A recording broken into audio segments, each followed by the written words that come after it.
찬양 읽겠습니다.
아멘. 귀한 찬양 감사를 드립니다. 우리 귀한 찬양 감사드립니다. 옆에 있는 분들하고 우리 찬양의 가사대로 인사했으면 좋겠습니다. 참된 기도를 회복합시다. 한 번 더 인사하겠습니다. 참된 힘을 누립시다. 아멘. 벌써 11월 달 우리 벌써 셋째 주가 되었고요. 오늘은 우리 한 해의 응답을 감사하며 또 우리 영광 돌리는 추수 감사 예배로 드립니다. 벌써 한 해가 지나갔습니다. 어떤 면에서 아쉬운 것도 남을 수 있고요. 후회되는 부분도 있을 텐데 전에 말씀드렸다시피 우리는 평생 후회하면서 사는 인생일 수도 있습니다. 그래서 오늘은 우리가 후회할 거리를 찾는 게 아니라 이날만큼은 감사거리를 찾는 겁니다. 억지로 감사하자는 얘기가 아니라 우리는요 사실은 100개 중에 99개 좋아도 한 개 딱 힘들면 그 한 개 때문에 99개 없어지고 사라지고 없어요. 그래서 우리는 오늘 하나님이 주신 응답들을 가지고 우리의 지난 걸음과 우리의 미래를 돌아보기를 소원합니다. 세상의 사람들은 흔히들 이렇게 얘기합니다. 남들보다 더 많이 가지고 더 많이 배우고 더 높이 올라가고 남들이 없는 것을 가지고 있으면 행복하고 성공한 것처럼 얘기합니다. 그런데요 여러분 진짜로 세상에서 제일 불쌍한 사람들이 누군지 아십니까? 세상에 것 조금 가지고 있다고 남들보다 조금 더 돈 있다고 남들보다 조금 더 지식이 있다고 아니면 명예 있다고 아니면 좀 외모 된다고 아니면 가진 것들이 좀 있다고 그것 때문에 하나님이 필요 없는 사람이 제일 불쌍한 사람입니다. 여러분 이 말은 오해하시면 안 됩니다. 그럼 하나님 믿는 사람 맨날 없어야 됩니까? 그 말을 말하자는 게 아니라 세상의 것들을 가지고 있기 때문에 하나님 없이도 살 수 있다고 말하는 사람이 자기 힘으로 사는 거라 어느 날 한계 오면 인생 끝내는 겁니다. 그래서요 진짜 행복한 사람이 누구냐? 하나님이 필요한 걸 아는 사람이 그것이 가장 축복된 사람입니다. 유대인들이 전 세계 노벨상의 3분의 1을 다 가져갔습니다. 우리 구약을 보면 구약에 하나님이 이스라엘 백성들을 유대인들을 선민으로 부르셨고요. 그래서 하나님이 그들과 언약 세우는 내용들이 나옵니다. 그래서 그들이 그 하나님의 말씀을 철저히 지키고 그 규례에 살고 어떤 면에서 얼마나 철저한지 제가 해외에서 갔다가 온 우리 사람들에게 얘기를 들었습니다. 우리는 우리 주변에 유대인들을 잘 못 보는데요. 해외에 가면 유대인들이 사는 동네를 보게 된다는 겁니다.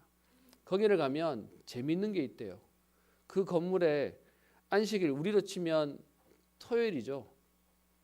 그날 건물에 가면 버튼 누르는 것도 노동이라고 그날만 되면은 자동으로 모든 층마다 엘리베이터가 다 선답니다. 여러분 이해되십니까? 그날 타면은 저 끝에까지 올라가면 환장하는 겁니다. 내려올 때도 계속 서는 겁니다. 어떤 면에서 철저하게 지키면서 자기들은 선민이라고 하는 유대인들인데요. 여러분 그 유대인들이 얼만큼 대단하고 응답을 받았는지 그리스도 필요 없어 라고 하면서요 거부해 버렸습니다. 가장 불쌍한 거죠. 그런데도 우리는 자꾸 그 유대인들을 닮으려고 하는 겁니다. 여러분 진짜 우리에게 필요한 건 세상의 사람들이 말하는 대단한 것을 가지고 있는 게 아닙니다. 오히려 여러분 진짜로 축복된 사람들은 누구냐? 세상에 가진 것들이 혹시 좀 없더라도요. 여러분 없어야만 된다고 얘기하는 건 아닙니다. 혹시 그게 좀 모자라더라도요.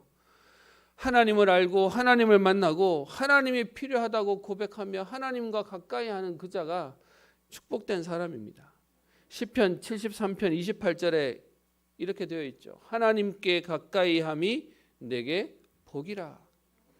여러분 진짜로 하나님과 가까이 하는 것이 복이라고 생각하십니까? 아니면 세상에서 있는 좀 더 여유롭고 남들이 없는 것 좀 더 가져서 그거 가지고 떵떵거리는 삶을 여러분 정말로 원하시는 겁니까?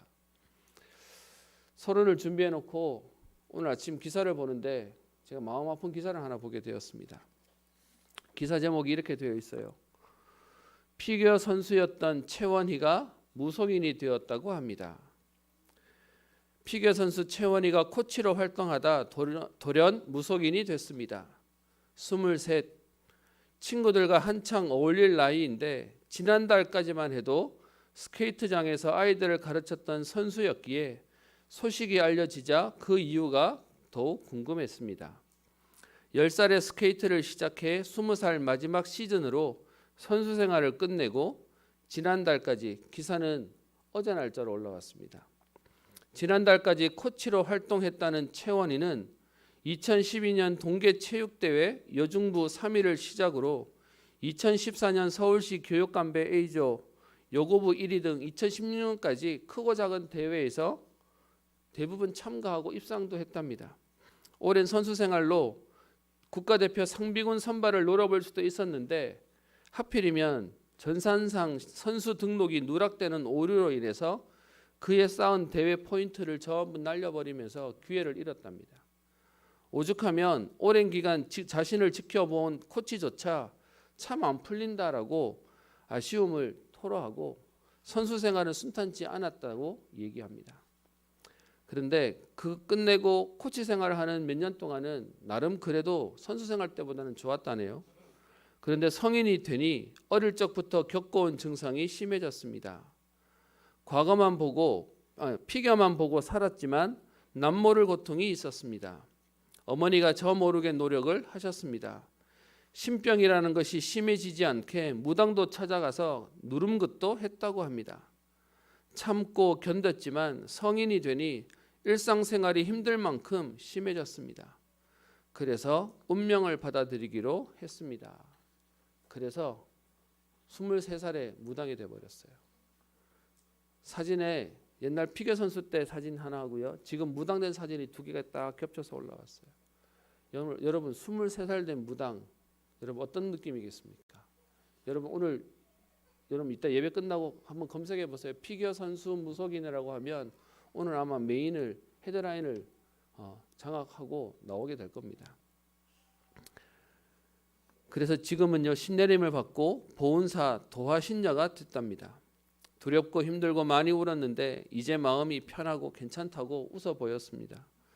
직업이 달라졌을 뿐이지 걱정해주는 사람도 많지만 뒷말이 나오는 선입견도 안 좋게 보는 시선도 모두 알고 있지만 나조차 이 길을 선택하기 전에는 그랬기에 이해합니다. 괜찮은 척해도 상처는 받겠지만 사랑하는 가족과 친구들이 있으니 힘을 내고 싶습니다. 좋게 봐주지 않아도 괜찮습니다. 그냥 이런 사람도 있다는 정도로만 생각해 주시면 좋겠다. 관심 가져주셔서 감사하다라고 인터뷰를 마쳤다는 기사가 올라왔습니다. 여러분 지금도요 우리는 여기서 예배 드리는데 우리는 작은 거 가지고 갈등하는데 누군가는 여러분 선수 생활을 10년 이상 했다는 얘기는 정말 열심히 살았다는 겁니다. 그죠? 그런데 열심히 살았던 그 10년의 선수 생활이면 평생을 살 수 있는 힘이 나올지도 모릅니다. 근데 그거 가지고요 인생 문제 해결 안 돼요. 자기 힘으로 어쩌면 성공했으면 여러분 괜찮았겠습니까? 선수 생활 잘 안 되고 코치 생활 하다가 보니까 이게 도진 것 같습니까? 아니요. 정상에 올라갔어도 이 문제는 해결 안 되는 거죠. 그래서 세상 사람들 중에 제일 불쌍한 사람은 바깥으로 보기에 가진 것처럼 보이는데 하나님 못 만난 사람이에요. 하나님 필요 없다고 말하는 사람이에요. 여러분 어떤 면에서는 그런 사람하고 사업도 동업하지 마십시오. 어느 날 어떻게 될지 모르는 건데요. 그런데 하나님이 축복된 사람은 진짜 하나님이 필요한 줄 아는 사람입니다. 근데요 이 비밀을 모르면 신앙생활이 전부 다 뭐로 보이냐? 문제로 보여요. 사건으로 보여요. 가뜩이나 바빠 죽겠는데 시간도 없는데 그럴 여력도 안 되는데 힘도 없는데 왜 자꾸 나와서 예배드리라 그러고 기도하라 그러고 시간도 없는데 왜 자꾸 열심히 하라 그러는지 모르겠다. 그게 우리들의 얘기죠. 오늘 여러분들과 5장 10절부터 12절에 있는 6월절 얘기를 함께 보려고 합니다. 여러분 우리 6월절 얘기 너무 잘할 겁니다. 하필이면 오늘 우리 추수감사 주일에 성찬식, 선찬예식을 하는 날 본문이 딱 맞아 들어왔습니다. 6월절의 의식의 우리 의미가 뭡니까? 이 내용을 보려면 출애굽기 12장에 있는 내용을 좀 봐야 되겠죠. 여러분 출애굽기 12장에 무슨 내용이 있죠? 이스라엘 백성들이 애굽에 400년 동안 노예로 있었습니다. 아버지 노예, 할아버지 노예, 나 노예, 내 자녀들 노예 계속해서 400년이면 여러분 20년만 잡아도요 20대가 계속해서 노예로 살고 있었다는 겁니다. 거기서 빠져나오는 그 일에 9가지 재앙을 줘도요 꼼짝도 안 했습니다. 그래서 마지막 10번째 재앙 그것이 뭐죠? 출애굽기 12장 29절에 나와 있습니다. 태에서 처음 난 모든 것이 왕자로부터 그리고 그 밑에 종의 감옥에 있는 남자의 아들 그리고 심지어 가축에 있는 처음 난 것까지 모조리 다 죽어버리는 재앙이 임하게 됩니다. 여러분 어떤 면에서는 집에서 있는 첫째가 그리고 장손이 그렇게 됐다 난리 났겠죠. 성경은 출애굽기 12장 29절부터 30절에 보면 그래서 그날 밤에 한 사람도 멀쩡한 집이 없었다라고 성경은 얘기하고 있을 만큼 재앙이 왔습니다. 여러분 이스라엘 백성들이 출애굽하는 사건이라고 보십니까? 지금도 하나님 모르는 우리의 인생이 살아가는 현장의 모습입니다. 그리스도 아니면요 우리가 가장 아끼던 것, 우리가 가장 소중히 생각하던 것 그것을 여지없이 사단은 건드려서 저주와 재앙이 되게 만드는 것이죠. 여러분 이 재앙이 오는 가운데 하나님은 이스라엘 백성에게 살 길을 주십니다. 그게 뭡니까? 어린 양의 피, 어린 양을 준비해라. 1년 된 흠없고 수컷된 양을 준비해서 이 양을 6월절 전날 밤에 양을 잡아라. 그리고 그 양의 피를 집 좌우 문설주와 임방에 발라라 라고 얘기하죠. 그랬더니 여러분 출애굽기 12장 27절에 뭐라고 되어 있습니까? 재앙이 애굽의 모든 사람의 집에 임할 때에 하나님이 그 피를 보고 넘어가시고 재앙도 어떻게 해요? 그 집을 넘어가 이스라엘 자손의 집을 구원하게 하신다라고 되어 있습니다. 여러분 그것이 6월절의 축복입니다. 여러분 지금도 하나님 떠난 인간은 저주와 재앙에서 해결할 길이 없어요. 너무 안타까운 건 지금 방금 제가 본 기사가 너무 어린 아이 거기다가 불과 지금 지난달까지만 해도 아니었던 사건들의 얘기를 제가 보면서요 하나님 앞에 기도하게 됐습니다. 하나님 지금도 나는 작은 것 때문에 갈등하는데 현장에는 생과 사를 오가면서 하나님 지금 근심하고 고민하고 아파하고 무너져 있는 사람들이 너무 많습니다. 여러분 저 사람들이 신을 받았다고 얘기해서 편안하다고 말하는 저 의미의 편하다는 말의 의미 이해되십니까? 포기한 거예요. 그냥 이제는 될 대로 되라 라고 그냥 내려놓은 겁니다. 여러분 근데 사단이 그렇게 하겠습니까? 제가 무속인 사역 좀 있게 하면서 본 게 있습니다. 사단은요 죄송하지만 나이든 이렇게 나이 드신 분들 데려다가 무속인 안 만들어요. 어떤 면 세상 말로 젊고 어떤 면에서는 예쁘고 그런 사람 데려다가 평생 부려먹고요. 그리고 마지막에는 정말로 비참하게 그냥 버림받는 모습들을 여러 번 보게 되었습니다. 사단은 지금도 현장 가운데 우는 사자와 같이 삼킬 자를 찾고 있습니다. 그 재앙 가운데 오늘 우리는 이 시대를 살아가고 있습니다. 그래서 하나님은 오늘 이스라엘 백성에게 요구하시죠. 가나안을 정복해야 되는 중요한 시간표에 이스라엘 백성들에게 오늘요 지난주에 얘기하던 할례를 행하고 그리고 난 뒤에 6월절 지금 6월절을 지키라고 얘기합니다. 여러분 이 6월절 행사는 그들의 달력 1월 14일 날 저녁부터 15일 날까지 행해지는 일입니다. 근데 그날 하루로 끝나는 게 아니라 일주일 동안 무교병을 먹으면서 어떤 면에서는 무교병을 먹고 그리고 쓴 나무를 먹으면서 그러면서 그 절기를 지켜야 되는 겁니다. 지난주에 얘기했던 여러분 할례도 며칠 아파서 힘들어서 참아야 돼요. 그런데 중요한 전쟁을 앞두고 이미 가나안 땅에 들어와서 언제 적군이 침략할지 모르는 상황에 할례를 베풀려고 하시더니 이번에는요 7일 동안 지켜야 되는 절기인 6월절을 지키라고 얘기하는 겁니다. 여러분 갈 길 바빠 죽겠는데 여러분 이렇게 얘기하라고 하면 여러분 입장에서는 이해되십니까? 왜 하나님이 이렇게 하십니까? 왜 이렇게 번거롭게 하십니까? 라고 생각 들지 않겠습니까? 성경에 보면 6월절을 지켰던 내용들이 여러 군데 나오는데요. 이스라엘 백성이 출애굽해서 광야를 지나 가나안 땅에 갈 때까지 6월절을 지키는 내용이 딱 3번 나옵니다. 그 첫 번째가 아까 여러분과 말씀드렸던 출애굽기 12장 1절부터 13장 16절까지 내용 속에 이제 마지막 10번째 재앙과 그리고 이 재앙이 끝나고 나면 이제 실제로 애굽을 떠나는 시간표 전에 하나님은 이스라엘 백성에게 6월절을 지키라고 얘기합니다. 두 번째 사건이 언제 나오냐? 민수기 9장에 가면 나오는데요. 애굽에서 나온 다음 해 정확히 만 1년이 되었던 1월 14일 날이 되니까 또 하나님이 이스라엘 백성에게 얘기합니다.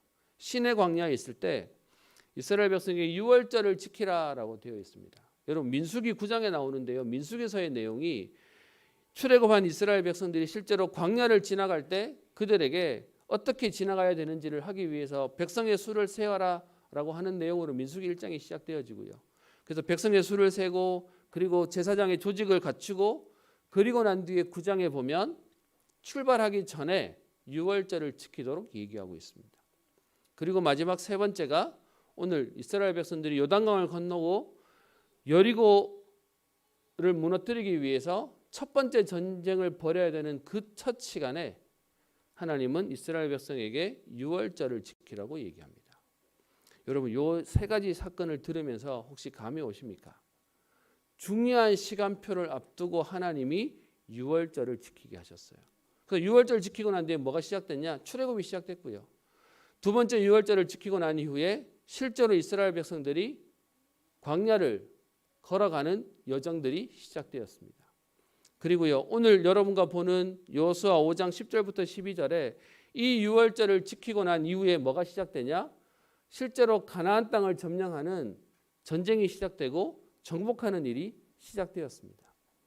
여러분 그러면 하나님이 우리에게 오늘 유월절을 지키라는 말의 의미가 뭘까요? 하나님의 일을 버리시겠다는 거예요. 하나님께서 역사하시겠다고 지금 약속하시고 우리에게 그래서 그 전에 하나님의 은혜를 하나님 주시는 힘을 얻으라고 얘기하는 것이 그것이 유월절을 지키는 의미가 되는 겁니다. 성경은 재미있게요. 출애굽기 12장 1절부터 13장 16절까지 유월절을 지키라고 하는 내용이 나오고 유월절을 지키고 난 이후에 이스라엘 백성의 그 뒤에 하나님이 쓰시는 의도적으로 붙이는 그 다음 여정들이 나옵니다. 그래서 출애굽기 12장 이후에도 민수기 9장 이후에도 동일하게 나오는 내용이 뭔지 아십니까? 여러분 13장 17절부터 한번 보세요. 출애굽기 뭔 내용이 나옵니까? 12장 1절부터 13장 16절까지는 유월절 지키는 내용, 뒤에 무교절 지키는 내용이 나옵니다. 그리고는 17절부터 뭐가 나오죠? 구름 기둥, 불 기둥으로 하나님이 이스라엘 백성을 인도해 가시는 내용이 나옵니다. 민수기 9장에도 똑같아요. 유월절을 지키고 난 이후에 민수기 9장 1절부터 14절에 유월절 지켰다는 내용이 나오거든요. 근데 그 뒤에 15절부터 그 뒤에 있는 내용이 뭐가 나오는지 아십니까? 구름 기둥과 불 기둥으로 광야를 가는 이스라엘 백성들의 여정을 인도하셨다라고 나옵니다. 그러면 오늘 여호수아 5장에 나오는 유월절을 지키고 난 이후에 하나님이 이스라엘 백성에게 주시는 응답이 뭐죠? 그것이 13절부터 15절에 나와 있는 거죠. 뭔 내용이 나오죠? 누구를 만나게 됩니까? 여호와의 군대의 대장을 만나게 됩니다. 구름 기둥과 불 기둥이 하나님이 이스라엘 백성을 인도하시는 내용을 말하고 있는 거죠. 그러면 광야에서는 지금 구름 기둥과 불 기둥으로 하나님의 임재를 설명했다면 가나안 땅 들어와서는요. 구름 기둥, 불 기둥 더 이상 필요 없고 누가 지금 움직이는 겁니까? 여호와 군대의 대장이 지금 실제로 앞장서서 이스라엘 백성들의 가는 가나안 정복의 여정들을 이끌고 계시는 겁니다. 그래서 하나님이 우리에게 오늘 유월절을 지키라고 얘기하는 건요. 우리 보고 종교의식을 해라. 아니면 뭔가를 우리에게 요구하는 행위의 문제가 아니라 사실은 하나님은 우리에게 은혜 주시기를 원하시고 우리에게 힘 주시기를 원하시는 겁니다. 그래서 오늘 제목을요. 하나님의 은혜를 입으라고 말씀드립니다. 하나님의 요구가 우리에게 뭘 요구하십니까? 여러분 생각에는 내가 예배 오늘 잘 드리고 가면 이번 주간에 일 잘 풀릴 것 같죠? 이번 주간에 예배 여러분 말씀 듣고 막 너무 좋았어요. 그리고 여러분 집에 가시면 이번 주는 뭔가 잘 될 것 같죠? 제가 예전에 고등부 할 때였습니다. 여러분 지금 이제 고3 이제 입시 우리 얼마 안 남았는데요. 제가 고등부 할 때 사실은 고등학교 1학년, 2학년과 3학년은 분위기가 많이 달라요. 근데 그 3학년 중에 한 명이 주일날 주중에 연락이 왔어요. 목사님 이번 주에 목사님 좀 뵀으면 좋겠습니다. 상담 요청이 왔어요. 그래서 알았다라고 만났는데 이 친구 말이 너무 재밌어요. 뭔 내용 하냐? 이제 시험이 얼마 안 남았을 때예요. 그래서 이제 초조하게도 불안하기도 할 텐데 이 친구가 저를 만나서 하는 내용이 뭐냐? 목사님 지난 주간에 고등부 예배를 드리면서 너무 은혜를 받았대요. 정말 너무 좋았대요. 그래서 자기 마음에 기대가 생기더니 이번 주에 공부 너무 잘 되겠구나. 어떤 집중도 너무 잘 되겠구나. 그리고 집에 갔는데 최악의 한 주간을 보냈대요. 자기가 고3 되고는 어떤 면에서는 이렇게 공부가 안 되고 이렇게 헤맨 적이 없는 거를 한 주간 보내고 오니까 자기 마음속에 주중에 약간 제 생각이 나더래요. 아니 은혜 받고 갔는데 어떻게 이럴 수 있지? 그래서 저 따지러 온 거예요. 저한테 와가지고 아니 고3 가운데 지금까지 이만큼 집중 안 된 적이 없는데 그런데 이렇게 됐어요 라고 저한테 왔더라고요. 여러분 마음이 어떠십니까? 우리가 뭔가를 생각하는데 자꾸 내가 뭔가를 해야지 또 하나님이 우리에게 뭔가를 하라고 요구하시는 것 같습니까? 호세아서 6장 6절에 이렇게 되어 있습니다. 나는 인애를 원하고 제사를 원하지 아니하며 번제보다 하나님을 아는 것을 원하노라. 이 말을 조금 쉽게 풀이하면요. 세 번역에 이렇게 되어 있습니다. 내가 바라는 것은 변함없는 사랑이지 제사가 아니다. 불살라 바치는 제사보다는 너희가 나 하나님 알기를 더 바란다. 여러분 우리가 뭔가를 하기를 하나님이 요구하시는 게 아니에요. 오늘 그래서 제가 얘기했던 하나님이 필요한 줄 모르는 게 가장 불쌍하다고 얘기했는데요. 하나님 은혜가 필요하지 않다고 느끼는 것이 그게 문제가 되는 겁니다. 무슨 말이냐? 이번 주에 여러분 열심히 예배드렸어요. 기도했어요. 집중했어요. 뭐 오늘도 우리 이제 2기 서밋 챌린지 우리 2기 오늘 이제 끝내고 시상하는 오늘 날인데요. 우리가 그런 걸 하면 뭔가가 우리가 힘이 나고 될 거라고 생각하는 겁니다. 여러분 이 말을 더 정확히 표현해 보겠습니다. 그거를 했기 때문에 내가 잘 될 거라고 얘기하면 그리스도가 필요한 거 맞습니까? 사실 그걸 하는 이유가 그리스도가 필요하다고 그걸 하는 거지 이걸 했기 때문에 그리스도가 필요 없다고 되는 것이 우리가 가지고 있는 착각입니다. 그래서 우리 렘넌트가 얘기하던 이번 주에 예배 잘 드렸는데 그래서 이번 주에 뭔가 오겠지. 근데 그 속에 그리스도는 없는 거예요. 여러분 그리스도 때문에 오늘 예배가 의미가 있는 거죠. 그리스도 때문에 오늘 기도가 의미가 있는 거죠. 근데 우리는 자꾸 내가 뭔가를 하는 거에서 다 의미 부여를 하니까 이거 됐으니까 이번 주에는 내가 좀 잘 될 것 같아 라고 하는 착각으로 사는 거죠. 그래서 하나님은 이스라엘 백성에게 오늘 여리고와 전쟁해야 되는 중요한 시점에 여러분 첫 판에 전쟁하는데 첫 판에 깨졌다고 쳐봅시다. 그럼 또 불신앙할 거잖아요. 그래서 하나님이 지금요 몇 번에 걸쳐서 할례 행하라, 유월절을 지켜라 라고 하면서 하나님 주시는 힘을 얻도록 지금 계속 작업하고 계시는 겁니다. 이 사건 이후에 하나님 주시는 응답이 아까 말씀드렸던 불기둥과 구름기둥으로 출애굽하게 하시고 광야를 지나게 하시고 그리고 가나안을 정복하게 하시는 역사들이 일어나게 된 겁니다. 하나님의 은혜를 입어라. 사실 제목을 가지고 고민을 좀 했습니다. 유월절을 지켜라 라고 하는 제목이 본문에서는 제일 맞는 말인데 그러면 여러분들 속에 혹시 종교적으로 받아들이고 율법적으로 받아들여서 그래 내가 또 뭘 해야 되겠구나. 그래 내가 해야지 라고 또 붙잡으실 것 같은 거예요. 여러분 아마 자녀를 키워보시면 알 겁니다. 또 우리 어머님들은 너무 잘 알 겁니다. 사실은 우리 여러분의 남편, 가족이 또 여러분의 자녀가 아침에 겨우 일어나서 헐레벌떡 회사를 가야 되고 학교를 가야 되는 것 때문에 우리 부모님 어쨌든 따뜻한 밥 하나 좀 먹여서 보내려고 막 밥을 이렇게 해놓고 준비하고 있죠. 근데 바쁘다는 이유로 막 그냥 막 나가면 어떻게 하십니까? 따라가면서 하나도 먹이려고 하지 않습니까? 왜 그러죠?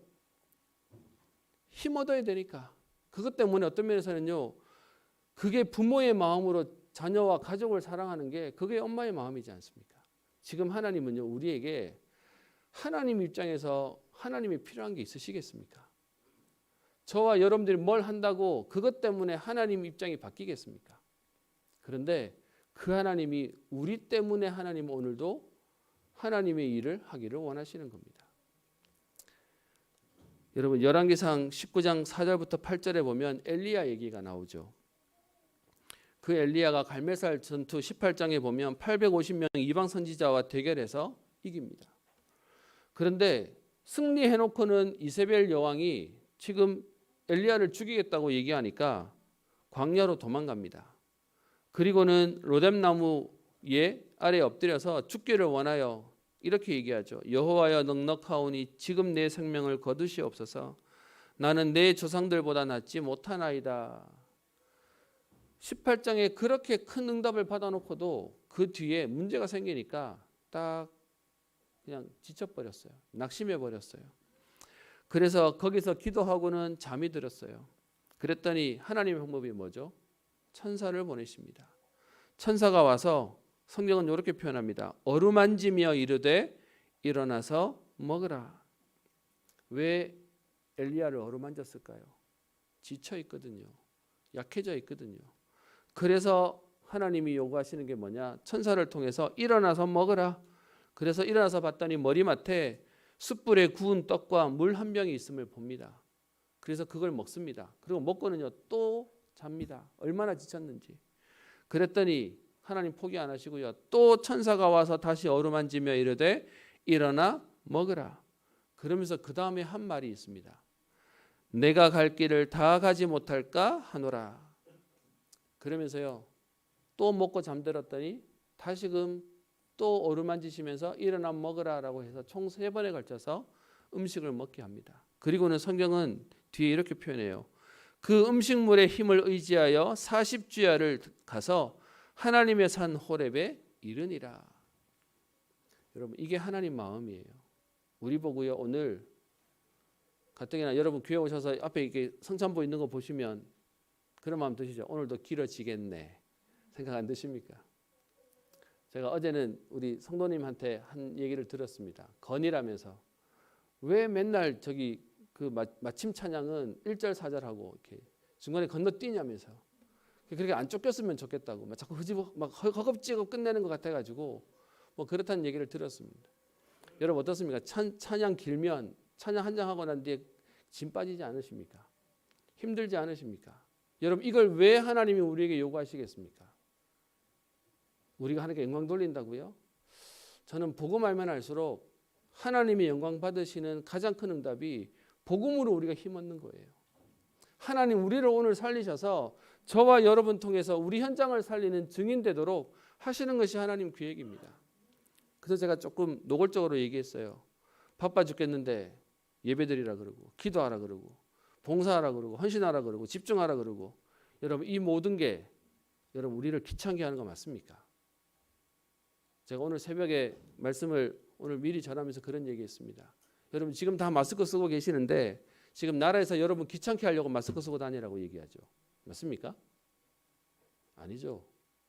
우리를 보호하고 우리를 살피려고 하라고 하는 겁니다. 하나님이 우리에게 오늘 예배 속에 있어라. 오늘도 하나님 주시는 언약 속에 있어라. 뭘 요구하시는 겁니까? 우리에게 하나님은 은혜 주시고 응답 주시기를 원하시는 겁니다. 그게 하나님의 계획인 줄 안다면 오늘 그 하나님의 은혜를 누리면 되는 겁니다. 오늘 열왕기상 19장에 얘기하던 네가 갈 길을 다 갈 수 있도록 하나님은요 잠들어 있는 엘리야에게 찾아와서 또 깨우시고 어루만지시고 또 먹이시고 또 힘을 얻도록 하시는 겁니다. 여러분 이 비밀 모르면 계속해서 여러분이 신앙생활 하는 동안 갈등하셔야 됩니다. 또 오라고 하니까 안 갈 수는 없고 또 하라고 하니까 안 할 수는 없고 하는 척이라도 해야지. 여러분 그게 우리의 신앙생활 맞습니까? 하나님은 이스라엘 백성에게 오늘 중요한 일을 앞두고 하나님 주시는 힘을 얻는 오늘 은혜를 베푸시는 겁니다. 말씀의 결론을 내겠습니다. 뒤에 오늘 할 게 또 많기 때문에요. 우리의 실수와 착각이 뭡니까? 내가 헌신하고 내가 예배드리고 내가 헌금하고 내가 뭔가 열심히 하고 내가 전도하는 줄 압니다.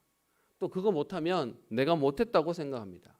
그래서 죄송하다, 내가 좀 하면 내가 했다 착각합니다. 에베소서 2장 8절 9절에 다르게 얘기하죠. 너희는 그 은혜에 의하여 믿음으로 말미암아 구원을 받았으니 이것은 너희에게서 난 것이 아니요 하나님의 선물이라. 행위에서 난 것이 아니니 이는 누구든지 자랑하지 못하게 함이라. 여러분 성경은 우리에게요 우리가 한다 못한다 이거 안 중요하다고 얘기합니다.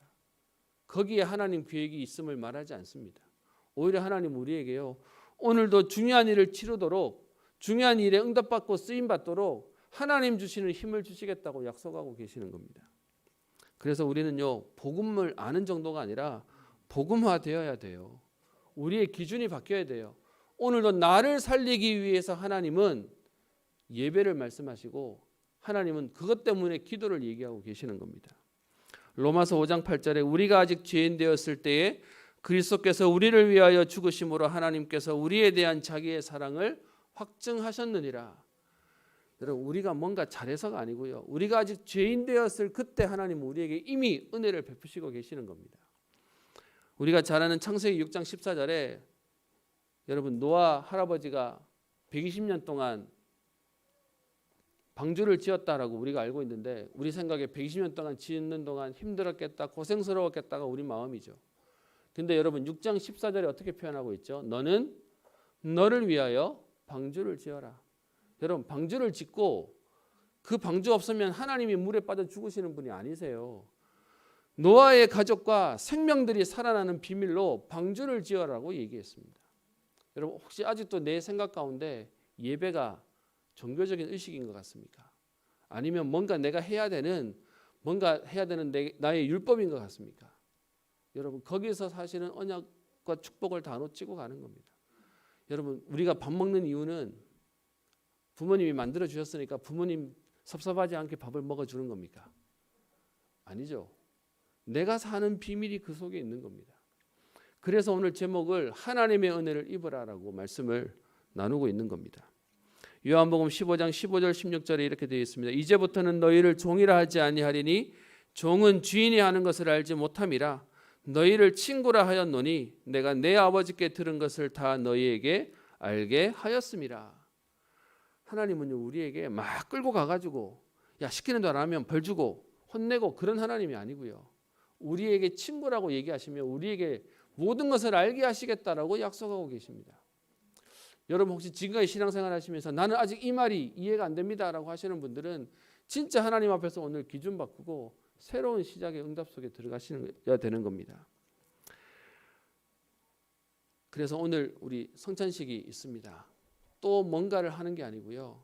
나를 기념하라. 내 살과 내 피다. 이것을 먹고 마시면서 하나님은 우리에게 오늘도 함께 하시겠다. 오늘도 우리에게 성령으로 역사하시겠다를 말씀하시고 약속하고 계시는 겁니다. 이스라엘 백성들이 번거로워 보이는 어떤 면에서는 지금 다른 것이 더 중요하게 보이는 상황 속에 그때마다 하나님은 하나님 앞에 서도록 만드십니다. 왜요? 사도행전 1장 8절에 얘기하는 성령이 너희에게 임하시면 너희가 권능을 받고요. 하나님 주시는 힘을 얻어야 됨을 아시기에 오늘도 우리에게 힘 주시기를 원하시는 겁니다. 오늘 그 하나님의 은혜를 입는 날 되기를 소원합니다. 오늘 여러분 교회 오실 때마다 혹시 마음에 부담이 있으신 분 계십니까? 또 정신없이 있다가 오늘 교회 오네. 여러분 하나님은 그런 여러분들을 내치지 않으세요. 여러분 그러면 계속 이렇게 살아야지. 여러분 그 말을 말하자는 게 아니지 않습니까?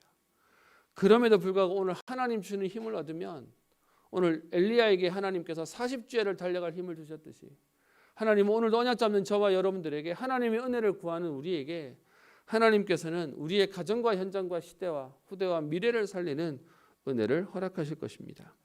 오늘도 이 하나님의 축복을 최고로 누리고 평생토록 쓰임받으며 하나님 주시는 힘을 얻는 응답의 주역 되시기를 주의 이름으로 축원합니다. 기도합니다. 살아계신 하나님 아버지, 모자라고 부족한 사람인 줄 아시고도 하나님께서는 여전히 사랑하사 하나님의 약속의 가나안 땅을 응답으로 주시고자 할례를 행하게 하시며 유월절의 언약을 지키게 하시며 하나님 이 응답 가운데 여호와 군대의 대장을 보내셔서 실제로 그 가나안을 정복케 하시는 주님, 오늘 이 하나님의 은혜를 언약으로 붙잡고 우리 앞서 행하실 하나님의 은혜를 기대합니다. 하나님 오늘도 우리의 지쳐 있는 마음이, 우리의 낙심된 마음이, 무너져 있는 힘을 내지 못하는 우리의 마음들이 오늘 하나님 주시는 언약으로 힘을 얻게 하시며 달려갈 하나님 은혜를 누리게 하시며 지치지 않을 능력을 체험하게 하옵소서. 오늘도 하나님 이 비밀 가지고 하나님 우리에게 맡기신 우리의 가정과 현장과 산업과 또 후대와 미래와 교회를 살리는 응답을 누리기를 소원하오니 하나님의 가장 시간표에 하나님이 원하시는 것이 오늘도 하나님을 아는 것이고 하나님을 바라보는 것이오니 오늘 하나님의 언약 가운데 오늘도 최고로 세임 받으며 우리의 모든 약해진 부분들이 치유받으며 우리의 막혀진 것들이 열려지며 하나님 주시는 새 응답을 누리는 축복의 걸음 되게 하옵소서. 하나님 이후에 있을 우리 성찬 예식을 통하여 저들에게 오늘도 하나님 주시는 새 은혜가, 하나님 주시는 새 능력이 체험되어지는 응답의 시간 되게 하옵소서. 감사드리며 살아계신 예수님 이름으로 기도합니다. 찬송가 591장 찬양합니다.